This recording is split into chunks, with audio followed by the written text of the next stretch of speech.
First of all, I just want to take a moment to thank Laser and to thank all of you for allowing me to share this incredible experience. And it is truly, it's a privilege and it's an honor to be here. So, we're sitting here in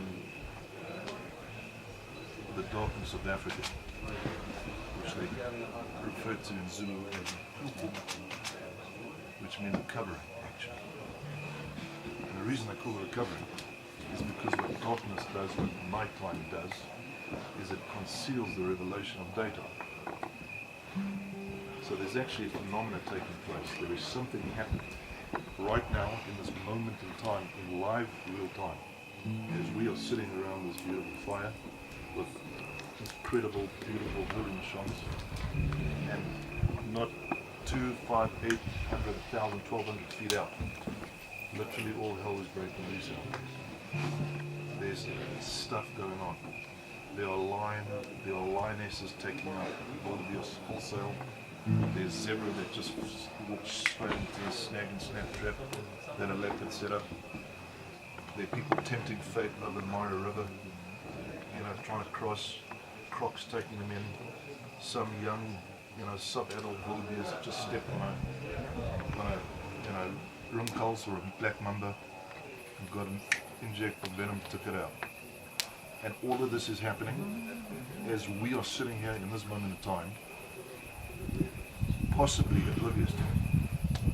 So it takes the conscious daytime mind when we get out there and daylight sheds light on it for us and allows us to not be unconscious, because it forces us into an intellectual perception that there's a whole bunch of stuff going on which the rabbi just enumerated, and to continue that theme, there is an entire godly precision that is taking place.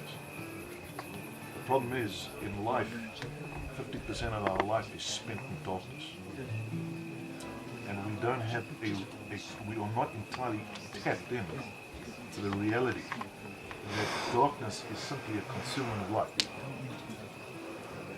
It's not a question of it being something that is a deterrent to light, is a function of light.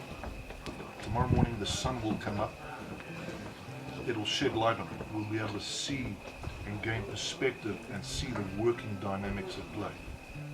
As it happens tomorrow morning, we have a particular opportunity to get up and above it.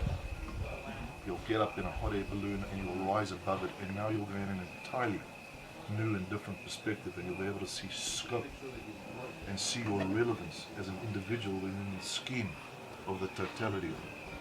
And this is one of the single biggest diseases of life that you can possibly chas v'shalom as a human being, but even more tragically, God forbid, as a Jew, come to think that you are just a single simple unit within it that's irrelevant to the scheme of the magnitude of what's going on.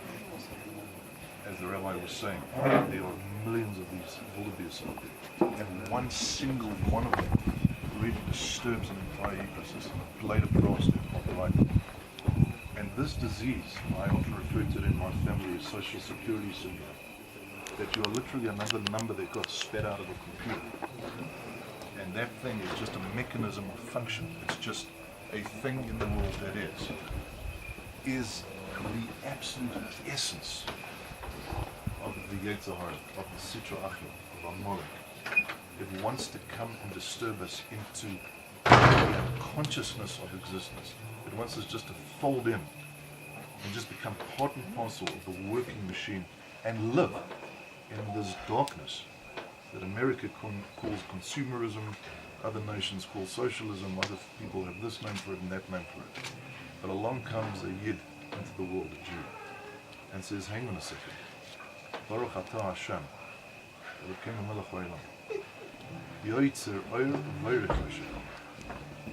This dynamic between light and dark, this dynamic, this interplay between that which I cannot see and can potentially fall unconscious to, and that which I can see and have revelation of, become aware of, my relevance in the world.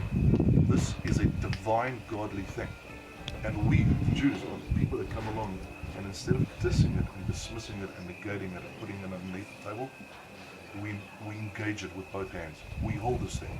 We live in this tension. We were designed and made to fly in this tension between the world of darkness and the world of the light. And to know that the Amis, Ein Oid Mulvadu, they are simply one and the same of a totality. And this is what the Jew is. The Eibusha should bless each and every single one of us. We're involved in business, we're involved in the world, we go out and deal with the world to synthesize light, darkness and light, and not to allow it just to be just a covering of darkness and chaim to light. Amen.